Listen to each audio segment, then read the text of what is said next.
Welcome to the broadcast, my fruits. It's lovely to see you.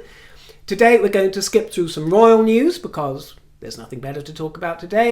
Reports are emerging that Harry and Meghan will be attending the service at St Paul's Cathedral on Friday the 3rd of June. They've been invited along with Andrew, so all the outcasts are coming along to that service. The view seems to be that the Harkle children will not be appearing then, and as you know, my great fear is that they will be paraded out on the balcony on the final day. I've got a sinking feeling that that's going to be the debut, but I really hope I'm wrong. But it seems that only the eldest great-grandchildren will be appearing at the Thanksgiving service, so that will be little George, little Lottie, and Mia Tyndall. So we'll see. We'll see what pans out. But I really don't want to see them there, but what can I do?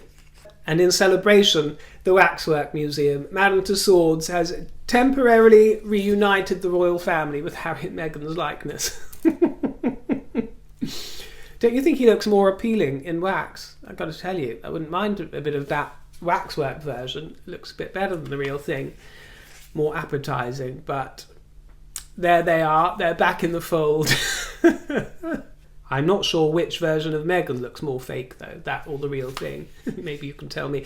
There's also been a huge gold coin that's been produced by a royal mint. It was commissioned by an anonymous private collector for an undisclosed sum, and the designs on both sides were approved by Her Majesty.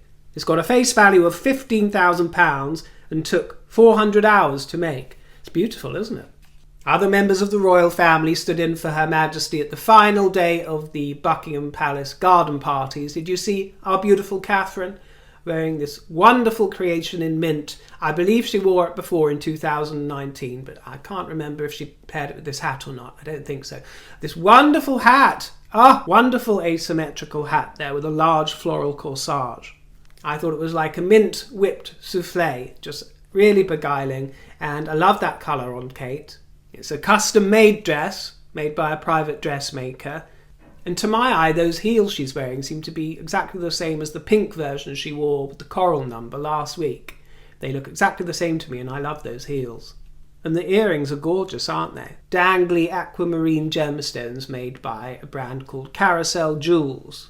And it was very heartwarming to see Catherine speak with Manfred Goldberg and his wife, Shari. He's a survivor of the Holocaust who's met with Catherine twice before. So she caught up with him and exchanged a few words and said how excited she was when his name came up on the guest list.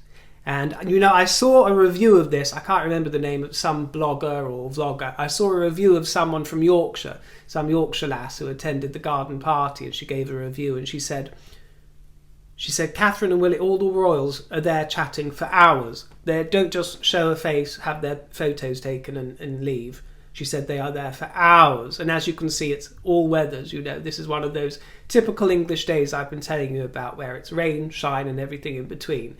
So they began the day, I think, with damp feet and brollies.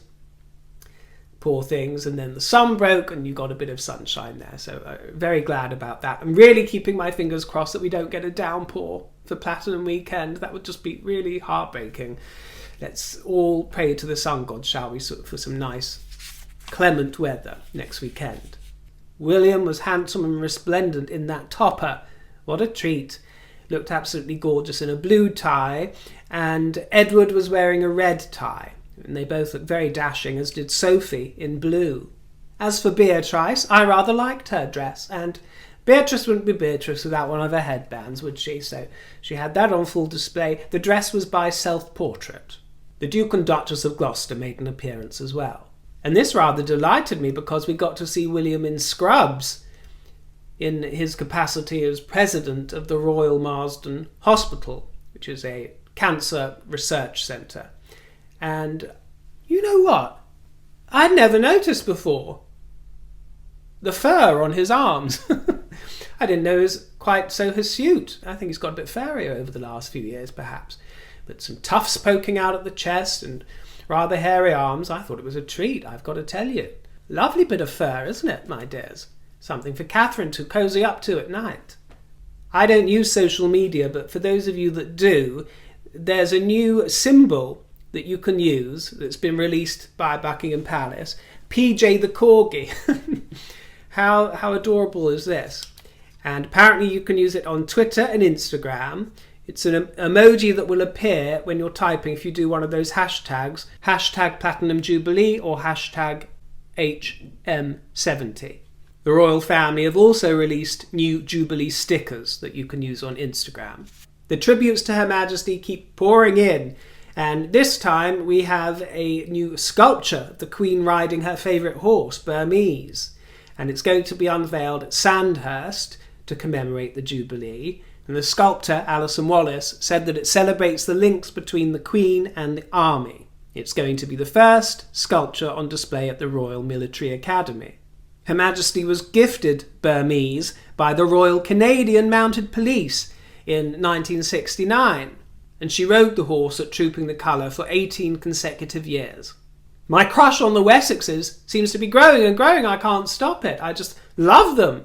And it's like once I saw it, I can't unsee it. And I just see Edward as so handsome now. I love that playful sort of look that he gets in his eyes when he flashes that broad grin with those proud teeth, those proud Windsor teeth. I just think he's so handsome. And here he is at the Agricultural Society's Education Day on the Isle of Wight. We saw him making pizza for the Platinum Jubilee and meeting animal residents as well. He helped prepare bunting at a local charity. And doesn't he look marvellous sitting there in those clumpy shoes? Absolutely adorable. Sophie, Countess of Wessex, was in her trademark light palette, and I've got to tell you, I just really admire the softness of style that she has. She never looks over manicured or overdone or like she's trying too hard. You know, she's in the high summer of life, just turning into a hint of autumn, which is such a delicious season for a woman, and she's not clinging on to springtime. Do you know what I mean? She shines gold with the power of the high sun and the gold of harvest crops. Absolutely exquisite she is. We got further confirmation that the Queen continues to be alive because she was photographed with the Emir of Qatar, who visited the Queen at Windsor Castle. Isn't it amusing to see the difference in heights between them there? Especially now Her Majesty's got a bit of a stoop, bless her. You can really see the height difference, can't you? With the tall Emir. But you know what really put me off in that photograph? And I thought it might have been a one-off, but looking back, it has happened recently. What do you think that I don't care to see in that photograph? Well, it's the telly. You know, I love the fact that Her Majesty watches a bit of telly, like most people do. But I don't really like seeing it in the background. Or if you're going to put it in the background, get something nice to put it on. What I was shocked at, is that, well, they don't call them TV cabinets anymore, do they? What is it? A TV stand, whatever it is. That looks like something you get out of the Argos catalogue or something over here in the kingdom. It's so tacky, and I'm sorry, it looks out of place. I mean, what would be wrong with putting it on an antique of some kind? I'm sure you can find some old chest. I mean, come up with something, because that does not look classy in the background, I'm sorry. And it was there. I checked, it was there when she met with Trudeau recently and a few other people, so it's not a completely new addition, but maybe you can tell me, is this one of those things that's happened since the pandemic where people have not been as careful about the staging when Her Majesty is photographed? Because I've criticised that before. It's not up to scratch. A homely feel is fine, and there's no need to splash out in anything expensive either. But you can find something just as homely, but more attractive at a charity shop or a vintage second-hand store. So I'm not saying it has to be some kind of vulgar new money display of something, but that just doesn't cut the mustard as far as I'm concerned. I'm sorry to make a meal out of it, but to me these things matter. You know, this is the mystery of monarchy that you're jeopardising with these kind of things. Thanks for dropping in to see me, and thanks to those of you who sent a little tip to my tip jar. I trotted down to the charity shop yesterday and there wasn't much in there, but there was this top, which I am absolutely delighted with it. Isn't it wonderful? The green suits me. I love the sleeves. I wish all my tops had these kind of sleeves, actually. They work quite well with long-limbed people like me. I feel add a touch more elegance. So I was delighted with that. It was from Cancer Research, and it was £8, this one, which is a little bit more than they usually charge, but apparently it was new. It still had the tags in. So that was a wonderful buy. Really pleased with this. I hope you liked it, and I hope you come and join me in the next broadcast, and I look forward very much to seeing you then. So take it easy, my fruits, and I'll see you all soon. Toodle pip.